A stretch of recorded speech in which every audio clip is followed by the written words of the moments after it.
है next numerical पर जो और भी शानदार और भी कंसेप्चुअल है, दिल को छू देने वाला। मतलब अगर तुम वेक्टर का कंसेप्ट प्रॉपर तरीके से सीख रहे हो तो ये सब क्वेश्चन सॉल्व करने में तुम्हें बहुत मजा आएगा, क्योंकि तुम एक के बाद एक टॉपिक सीख रहे हो, एक के बाद एक न्यूमेरिकल सीख रहे हो, और हम लोग का जो लेवल है वो थोड़ा थोड़ा बहुत अपडेट हो चुका है। अब तक हम लोग बहुत आगे तक जाएंगे और डायरेक्शन होगा b माइनस ए वेक्टर के पैरेलल। तो कैसे करोगे ये मैंने सिखाया है तुम लोगों को अपने वीडियो में, तो एक बार कोशिश करो। चलते हैं आगे।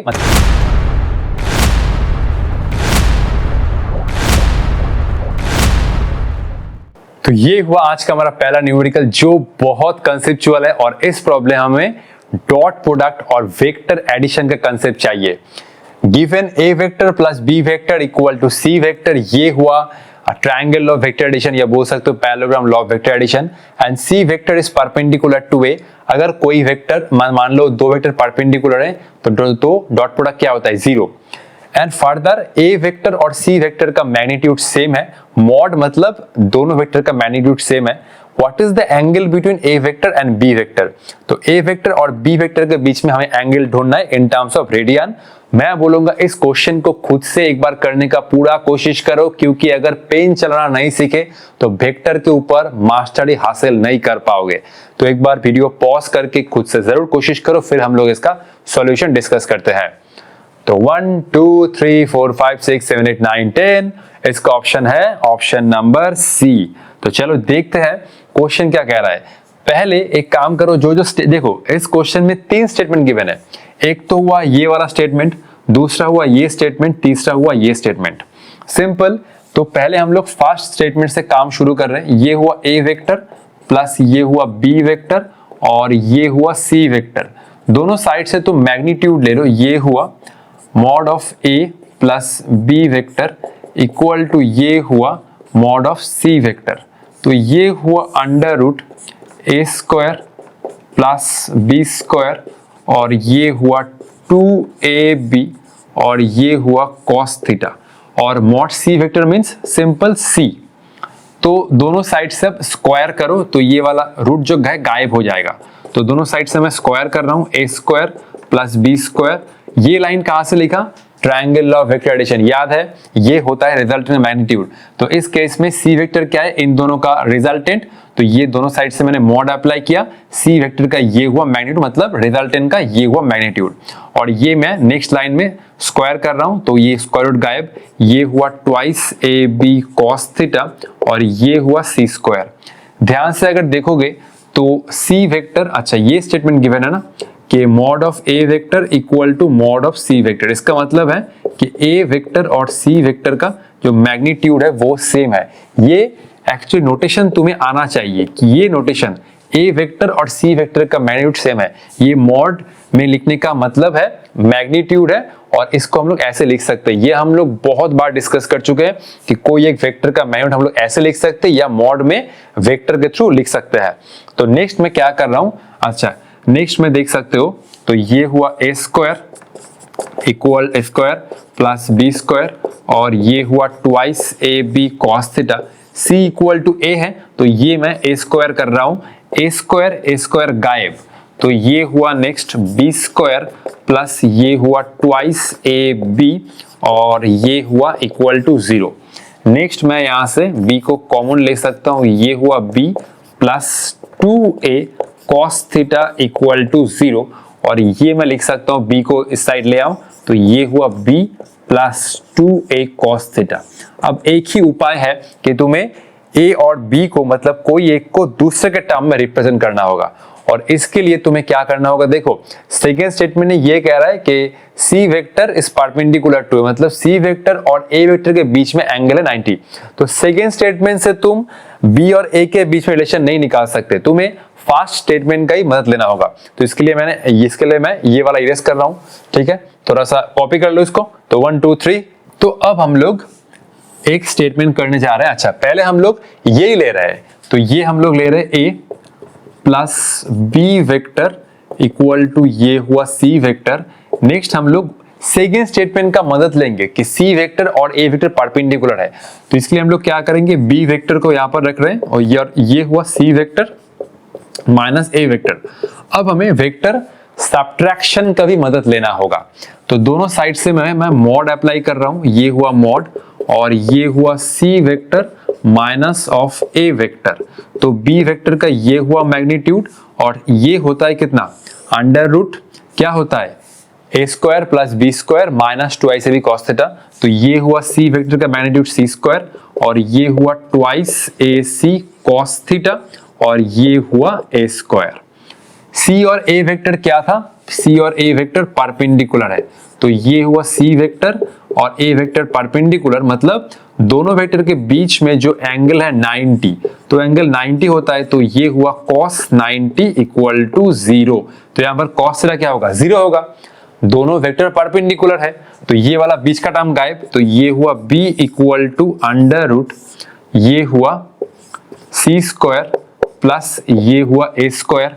अच्छा, नेक्स्ट मैं क्या कर सकता हूं, b equal to C square plus A square. अच्छा, तो नेक्स्ट एक काम करो, देखो बीच वाला टर्म गायब क्योंकि दोनों वेक्टर परपेंडिकुलर है, तो cos 90 0, दोनों साइड से स्क्वायर करो, तो ये हुआ b square equal to C square plus A square. हम लोग ये जानते हैं कि c इक्वल टू a है, तो c स्क्वायर को हम लोग a के टर्म में लिख सकते हैं, ये हुआ b square equal to A square plus A square और ये हुआ b square equal to 2a square और ये हुआ b इक्वल टू ये हुआ √2a।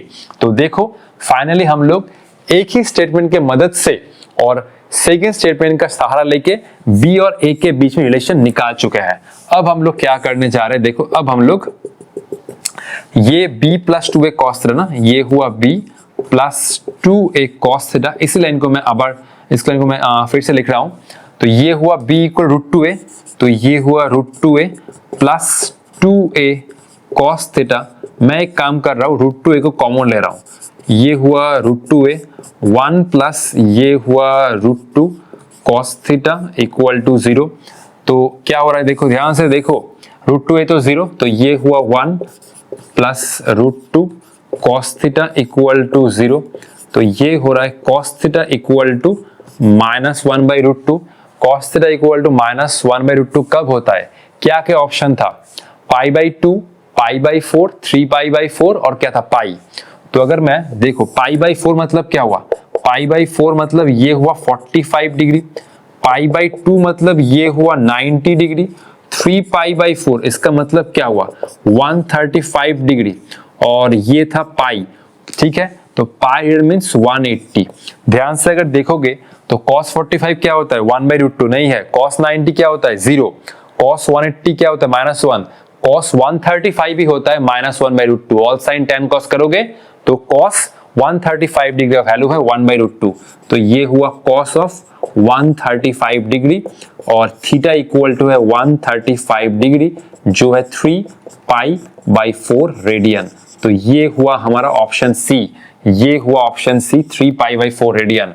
cos 135 डिग्री का वैल्यू है जो है 3π/4 और ये आता है -1/√2। cos थीटा इक्वल टू 1/√2 कब आता है, जब थीटा 45 है, लेकिन यहाँ पर cos थीटा इक्वल टू -1/√2 है। तो अगर cos 135 डिग्री कैलकुलेट करोगे तो ऑल साइन tan cos से वैल्यू आएगा -1/√2, तो थीटा इक्वल टू 135 डिग्री जिसका वैल्यू है 3π/4 रेडियन। तो option C is correct, option C is correct. तो ये था क्वेश्चन, कैसा शानदार क्वेश्चन है। देखो इस क्वेश्चन में बहुत अच्छा ट्रिक यूज हुआ है। इस क्वेश्चन में एक साथ vector addition, vector subtraction, dot product और ये बेसिक मैथमेटिक्स का पूरा एकदम शानदार तरीके से यूज हुआ है। तो अगर तुम्हें ये सारा कॉम्बिनेशन पूरे अच्छे तरीके से आ रहा है तभी तुम इस क्वेश्चन को बहुत मजेदार तरीके से कर सकते हो और इस प्रॉब्लम का मजा ले सकते हो। ये था पूरा फिजिक्स, ये हुआ वेक्टर एडिशन, ये हुआ वेक्टर सब्ट्रैक्शन, ये चल रहा है डॉट प्रोडक्ट और ये है बेसिक मैथमेटिक्स। कॉपी कर लो, नेक्स्ट और एक शानदार प्रॉब्लम में जा रहा हूं।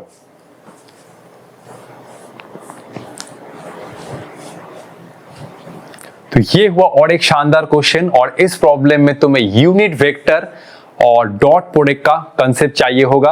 देख सकते हो ये if a1 cap and a2 cap be two unit vectors, a1 और a2 ना ही i कैप है ना ही j कैप है, ये कुछ यूनिट वेक्टर है जिसका मतलब सिंपल इसका मैग्नीट्यूड है 1 और ये हुआ दोनों यूनिट वेक्टर और ये जो स्टेटमेंट है गिवन है mod of a1 cap plus a2 cap equal √3 then the value of a1 cap minus a2 cap dot 2a1 cap plus a2 cap equal to how much. तो ये था question और इस क्वेश्चन को फिर से करने की कोशिश करो। अच्छा, मैं सिंपल तुम्हें यही हिंट दे सकता हूं, A1 कैप और A2 कैप। तो सिंपल अगर मैं मैग्नीट्यूड लिखना चाहूँ ऐसे मॉड के अंदर, तो दोनों वेक्टर का जो मैग्नीट्यूड है वो है 1। तो बेसिकली सिंपल तुम्हें ये स्टेटमेंट का यूज करके क्या करना होगा, दोनों यूनिट वेक्टर के बीच में एंगल निकालना होगा, क्योंकि ना ही ये आई कैप है ना ही जे कैप है, ये तो नहीं मैं नहीं बोल सकता।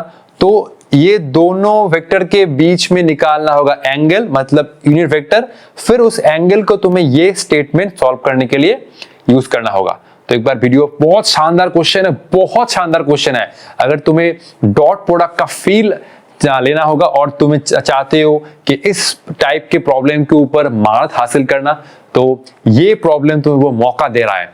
खुद से एक बार कोशिश करो पूरा जान लगा के, तो तब हम लोग उसका आगे सॉल्यूशन डिस्कस कर रहे हैं। तो 1 2 3 4 5, तो ये हुआ ऑप्शन सी। देखो, इस क्वेश्चन को सॉल्व करने के लिए तुम्हें जो नोटेशन, वो नोटेशन लिखना आना चाहिए। अगर तुमने नोटेशन को ध्यान से नहीं देखा, नोटेशन को प्रॉपर तरीके से नहीं लिख पा रहे हो, तो तुम इस प्रॉब्लम को भी सॉल्व नहीं कर सकते। चलो मैं स्टार्ट कर रहा हूं इस स्टेटमेंट से। ऑब्वियसली तो ये हुआ A1 कैप प्लस ये हुआ A2 कैप इक्वल टू ये हुआ √3। अच्छा, इस स्टेटमेंट को सॉल्व करने से पहले मैं, अच्छा चलो ये मैं फिर थोड़ा सा इरेज कर रहा हूं। तो ये होता है ना, तो ये हुआ, चलो थोड़ा सा इरेज कर लेता हूं। स्मार्ट बोर्ड तो नहीं है, खटाक से प्रेस किया। अच्छा देखो, सपोज ये है R vector equal to A vector plus ये हुआ B वेक्टर। R वेक्टर हुआ इन दोनों रिजल्टेंट। मैं Q ये वाला लिख रहा हूं, थोड़ा सा देख लो। नेक्स्ट मैं दोनों साइड से मॉड अप्लाई कर रहा हूं, तो ये हुआ R वेक्टर का मैग्नीट्यूड R, और ये क्या होता है, ये होता है सिंपल, ये हुआ A square plus B square, और ये हुआ ट्वाइस AB cos थीटा ना। A क्या हुआ, इस वेक्टर का मैग्नीट्यूड, B क्या हुआ, इस वेक्टर का मैग्नीट्यूड।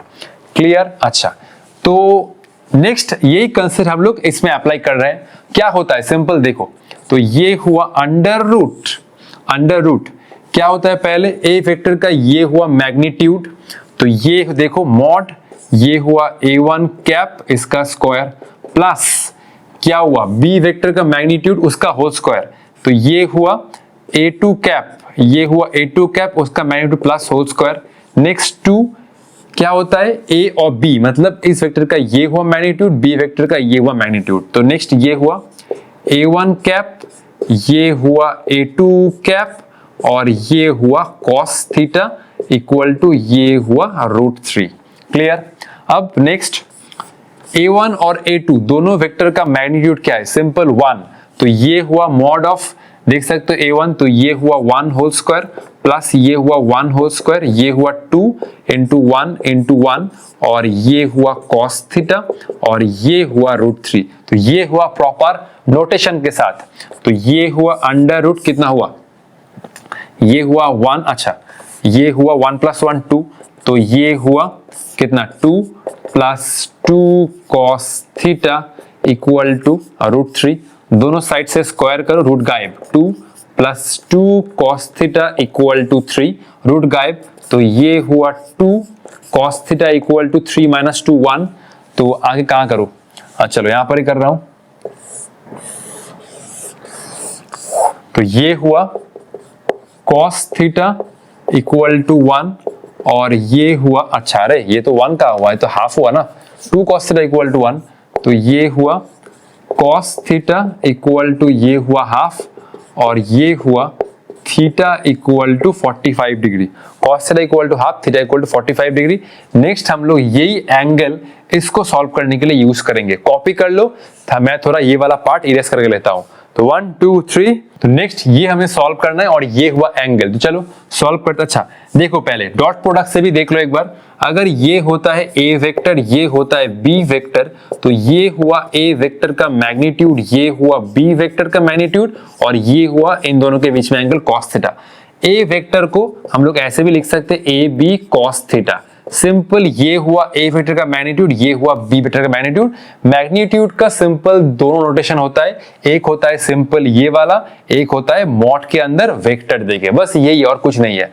तो चलो इसके साथ ये हुआ, अच्छा ये हुआ 2, ये हुआ A1, अच्छा जिसको मैं थोड़ा सा जूम करके लिखता हूं, तो ये हुआ 2 ये हुआ A1, ये हुआ A1 कैप डॉट, नेक्स्ट इसके साथ इसका, तो ये हुआ A1 कैप डॉट, ये हुआ A2 कैप माइनस ये और ये, तो 2, ये हुआ A2 cap dot A1 cap plus, अच्छा माइनस हो रहा है ना, माइनस, तो ये हुआ simple minus A2 cap dot, ये हुआ A2 कैप, देख सकते हो A1 cap dot 2 A1 cap, next ये हुआ A1 cap plus A2 cap minus 2 A2 cap dot A1 cap minus A2 cap dot A2 cap, clear.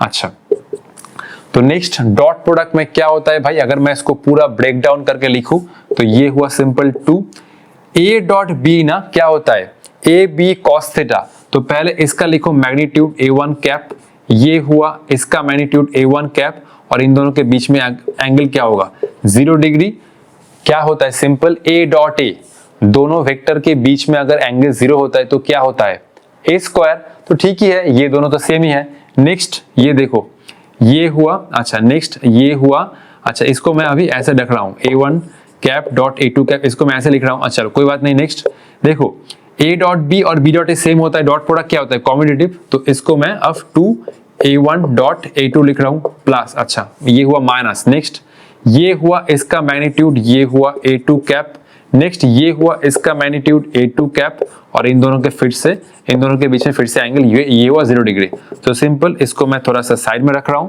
तो ये हुआ 2 1 1, दोनों वेक्टर का मैग्नीट्यूड है 1, ये हुआ cos 0 फिर से 1, ओके। अच्छा नेक्स्ट देख सकते हो ये हुआ A1 cap dot A2 cap, ये हुआ minus 2 A1 cap dot A2 cap, okay.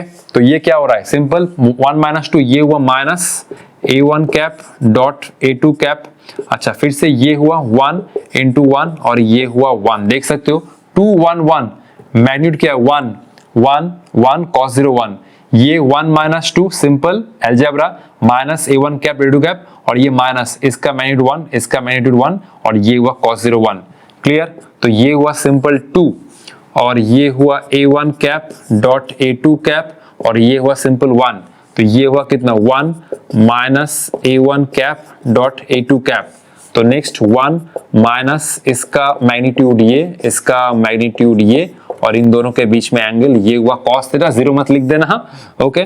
तो ये कितना हो रहा है 1 माइनस इसका मैग्नीट्यूड 1 इसका मैग्नीट्यूड 1, और cos थीटा क्या है cos थीटा है हाफ, इन दोनों के बीच में एंगल क्या है 45 डिग्री, क्लियर। तो ये हुआ लिख सकते हो cos ऑफ 45 डिग्री, ओके। तो ये cos 45 डिग्री, cos 45 का वैल्यू क्या होता है, अच्छा cos 45, ये कैसा आ रहा है आंसर, आंसर तो हाफ था, अरे यहाँ पर मैंने गलत किया है, रुको बेटा जी रुको, अरे यार तो 60 होगा, sin 30 हाफ, और ये होता है 60 डिग्री, कोई बात नहीं चलो। अच्छा ये 60 होता है, तो ये हुआ 60 डिग्री, अच्छा तो ये हुआ 1 माइनस 1, तो 1 ही होता मल्टीप्लाई करके, और cos 60 क्या होता है cos 3 sin 30 हाफ, तो ये हुआ 1 माइनस हाफ, और ये हुआ हाफ, ठीक है। तो तुम प्रॉपर नोटेशन के साथ, ये था करने का तरीका, बाकी जब तुम प्रो बन जाओगे तो तुम इजीली इस प्रॉब्लम को 2 लाइन में सॉल्व कर सकते हो, सिंपल। ये देख सकते हो 1 1, ये हुआ 0, मैंने पूरा ब्रेक डाउन करके लिखा है ताकि हर एक स्टूडेंट इस प्रॉब्लम का जो हर एक लाइन है उसमें अपना पकड़ जमा सके। अगर तुम जब एक्सपर्ट बन जाओगे तो तुम इस प्रॉब्लम को विद इन 5 सेकंड क्वेश्चन को सॉल्व कर सकते हो, 5 सेकंड, लेकिन उसके तुम्हें प्रो बनना होगा। कैसे सर प्रो बनेंगे, practice, practice and practice makes more perfect, simple है और कुछ नहीं है, मैजिक तो नहीं है। देखो इसमें मैच सिंपल, तुम्हें कंसेप्ट आना चाहिए, नोटेशन लिखना आना चाहिए और प्रैक्टिस होना चाहिए। कॉपी कर लो, चलते हैं आगे।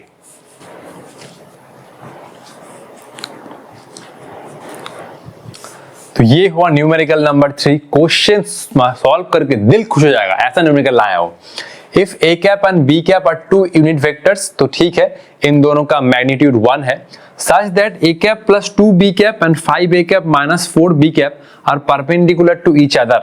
तो ये हुआ एक कॉम्बिनेशन, ये हुआ दूसरा combination, then angle between a cap and b cap. तो ये दोनों वेक्टर आपस में परपेंडिकुलर हैं, हमें a कैप और b कैप के बीच में एंगल निकालना है। तो ये हुआ 45 60। अच्छा a कैप और b कैप को तुम i कैप j कैप नहीं बोल सकते, क्योंकि ये चारों ऑप्शन में एक भी ऑप्शन में 90 डिग्री नहीं है, तो तुक्का मारने का कोई चांस ही नहीं है। तो एक बार वीडियो पॉज करके खुद से जरूर कोशिश करो, फिर उसके बाद मिलते हैं। तो 1 2 3 4 5 इसका ऑप्शन है शायद, जितना मुझे लग रहा है, मैंने ये सॉल्व किया था, तो इसका ऑप्शन है ऑप्शन नंबर बी। बाकी आगे देखते हैं। चलो, दोनों वेक्टर का मैग्नीट्यूड है 1, तो ये है प्रॉपर नोटेशन ए कैप और ये हुआ बी कैप। अब अगर ये हमने सीखा है दोनों वेक्टर अगर परपेंडिकुलर होता है तो डॉट प्रोडक्ट क्या होता है, 0। डॉट प्रोडक्ट क्या होता है, 0। तो ये हुआ दोनों वेक्टर का डॉट प्रोडक्ट ए कैप, अच्छा, प्लस ये हुआ A cap plus 2b cap, ये हुआ ए कैप प्लस ये हुआ 2b कैप डॉट ये हुआ 5a कैप माइनस ये हुआ 4b कैप, ये हुआ 0। a cap plus 2b cap 5a cap minus 4b cap. चलो डॉट प्रोडक्ट स्टार्ट करो। ये हुआ a कैप के साथ ये हुआ 5 और ये हुआ a कैप, ये हुआ a कैप माइनस ये हुआ 4, अच्छा ये हुआ 4, ये हुआ a कैप और ये हुआ dot b cap. Next 5 into 2 ये हुआ 10 और ये हुआ b कैप डॉट ये हुआ a कैप। नेक्स्ट ये हुआ माइनस 2 into 4 8, ये हुआ b कैप, ये हुआ dot b cap equal to 0। तो ये हुआ 5 a cap dot a cap minus 4 a cap dot b cap plus 5 into 10 b cap dot a cap, ये हुआ minus 8 b cap dot b cap. तो चलो, अच्छा ये कितना होता है, दोनों यूनिट वेक्टर का डॉट प्रोडक्ट सेम यूनिट क्या होता है, formula A B cos theta. तो इसका मैग्नीट्यूड हुआ 1, इसका मैग्नीट्यूड हुआ 1 और इन दोनों के बीच में ये हुआ एंगल cos 0 डिग्री। बात खत्म। तो नेक्स्ट ये हुआ 4 a cap dot b cap, dot product होता है कॉम्यूटेटिव। तो इस बार हम लोग थोड़ा सा शॉर्ट फॉर्म अप्लाई कर रहे हैं, उतना लंबा एक्सप्रेशन नहीं लिख रहे, हम लोग थोड़ा सा एक्सपर्ट बन चुके हैं। ये हुआ b cap dot a cap, dot product क्या होता है कॉम्यूटेटिव, तो ये हुआ 10, ये हुआ a cap dot b cap, तो b cap dot a cap और a cap dot b cap same होता है। नेक्स्ट ये हुआ 8, इसका मैग्नीट्यूड क्या होता है 1, इसका मैग्नीट्यूड 1, दोनों के बीच में एंगल ये हुआ 0 डिग्री और ये हुआ 0। क्लियर, सेम यूनिट के बीच में डॉट प्रोडक्ट, तो ये 1 1 1 सभी, ये हुआ 1, अच्छा तो ये हुआ अच्छा देखो ध्यान से, ये तो हुआ 5, ये तो हुआ 5, यहां पर क्या है माइनस 4 प्लस 10, तो ये हुआ 6, ये हुआ a cap dot b cap और ये हुआ माइनस 8, क्योंकि ये सब मल्टीप्लिकेशन हो रहा है 1 का। क्लियर, अच्छा तो ये 5 माइनस 8, अच्छा ये हुआ 6 a cap dot b cap और ये अगर ये हुआ 8 माइनस 5, तो ये हुआ 6 a cap dot b cap, 8 minus 5 3, तो ये हुआ a cap dot b cap, ये हुआ 3/6, तो ये हुआ a cap dot b cap equal to 3/6, ये हुआ 2 और ये हुआ हाफ। पहले क्या हुआ, इसका मैग्नीट्यूड, तो ये हुआ 1, फिर इसके बाद इसका मैग्नीट्यूड b कैप का और इन दोनों के बीच में सपोज एंगल है थीटा, तो ये हुआ हाफ, तो ये हुआ cos थीटा इक्वल टू 1/2। फिर से sin 30 और cos 60 का वैल्यू सेम होता है, याद है तो, क्लास 10 पास किए हो तो, क्लास 10 पास किए हो, यस। तो ये हुआ cos थीटा इक्वल टू ये हुआ cos ऑफ 60 डिग्री और ये हुआ थीटा इक्वल टू 60 डिग्री। तो हरे कृष्ण हरे राम, ये हुआ ऑप्शन बी करेक्ट। तो चलते हैं नेक्स्ट न्यूमेरिकल पर, जो और भी शानदार और भी कंसेप्चुअल है, दिल को छू देने वाला। मतलब अगर तुम वेक्टर का कंसेप्ट प्रॉपर तरीके से सीख रहे हो तो ये सब क्वेश्चन सॉल्व करने में तुम्हें बहुत मजा आएगा, क्योंकि तुम एक के बाद एक टॉपिक सीख रहे हो, एक के बाद एक न्यूमेरिकल सीख रहे हो और हम लोग का जो लेवल है वो थोड़ा बहुत अपडेट हो चुका है। अब तक हम लोग बहुत आगे तक जाएंगे, कॉपी कर लो।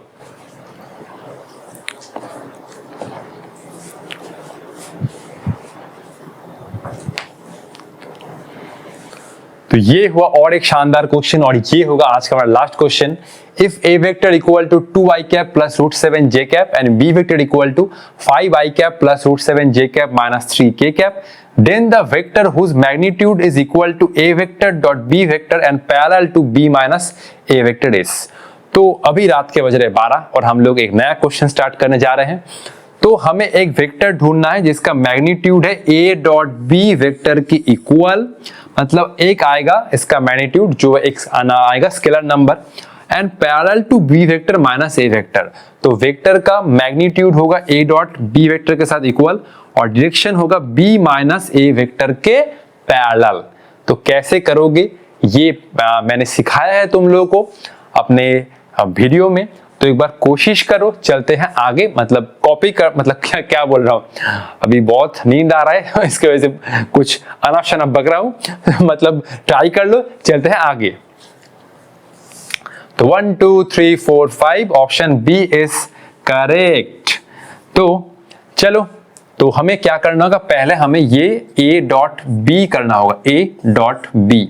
फिर से हम लोग नया वेक्टर नहीं लिख रहे हैं, फिर से क्या करना होगा, सिंपल आई कैप के साथ आई कैप का मल्टीप्लाई, जे कैप के साथ जे कैप का, और यहाँ पर तो के कैप का कोएफिशिएंट है ही नहीं, तो आई कैप के साथ आई कैप का कोएफिशिएंट 2 into 5, ये हुआ 10, और ये हुआ प्लस, ये हुआ √7 into √7, तो ये हुआ 7 और ये हुआ 17। तो 17 अगर करेक्ट है तो ऑप्शन बी तो ऑलमोस्ट करेक्ट हो ही रहा है। 2 into 5 10, और ये हुआ √7 कितना 7। अच्छा, नेक्स्ट b माइनस ए करो, तो ये हुआ b vector minus A vector, कोई एक वेक्टर आ रहा है, मान लो c वेक्टर। अच्छा चलो इसको छोड़ो, b vector minus A vector ही करो बेटर। पहले b vector minus A vector करो, फिर उसके डायरेक्शन में निकालो यूनिट वेक्टर। क्लियर? तो b माइनस ए, ये हुआ 5 - 2 कितना 3 आई कैप। अच्छा, ये √7 जे कैप, √7 जे कैंसिल, और ये हुआ सिंपल -3 के कैप। तो इस वेक्टर के डायरेक्शन में हम निकालना चाहते हैं यूनिट वेक्टर। क्या है प्रोसीड्यूर, पहले इस वेक्टर का मैग्नीट्यूड निकालो, b vector minus A vector, ये हुआ अंडर रूट आई कैप का कोएफिशिएंट 3 होल स्क्वायर, के कैप का कोएफिशिएंट -3 होल स्क्वायर, ये हुआ सिंपल 9 + 9, ये हुआ √18। अच्छा, √18। नेक्स्ट इसी वेक्टर के डायरेक्शन में निकालो unit vector, b vector minus A vector mod of b vector, ये हुआ -a वेक्टर, ये हुआ 3 आई कैप -3 के कैप, और ये हुआ √18। अच्छा, √18 को हम लोग कैसे लिख सकते हैं बेटर, ये हुआ 9 into 2, तो ये हुआ बेटर 3√2। तो बेटर इसको ऐसे लिखो 3√2, ये हुआ 3√2, 3 कैंसिल हो जाएगा, तो ये हुआ आई कैप माइनस के कैप, और ये हुआ √2, कॉमन लेके काट सकते हो। तो हमें एक नया वेक्टर चाहिए जिसका मैग्नीट्यूड हो a डॉट बी के इक्वल, तो ये आ रहा है 17, और डायरेक्शन है b माइनस ए वेक्टर के पैरेलल, तो इसी के डायरेक्शन में ये हुआ यूनिट वेक्टर, तो ये हुआ 17 n कैप। इसको बेटर ऐसे लिख सकते हो, ये हुआ 17 और ये, अच्छा थोड़ा नीचे लिख रहा हूं, रुको, ये हुआ नया वेक्टर जिसका मैग्नीट्यूड हुआ a डॉट बी के साथ इक्वल, और डायरेक्शन है b माइनस ए वेक्टर के डायरेक्शन में, तो ये हुआ n कैप, ये हुआ 17, और ये हुआ i cap minus k cap divide by √2, और ये हुआ हमारा option B correct. I hope ये 4 प्रॉब्लम आप लोगों को बहुत पसंद आया होगा, और मैं आप लोगों से ये प्रॉमिस कर रहा हूं कि और भी शानदार से शानदार प्रॉब्लम लेकर आऊंगा मेरे चैनल पर। सिर्फ मुझे आप लोगों का सपोर्ट चाहिए, तब तक पढ़ाई करते रहो। All the best.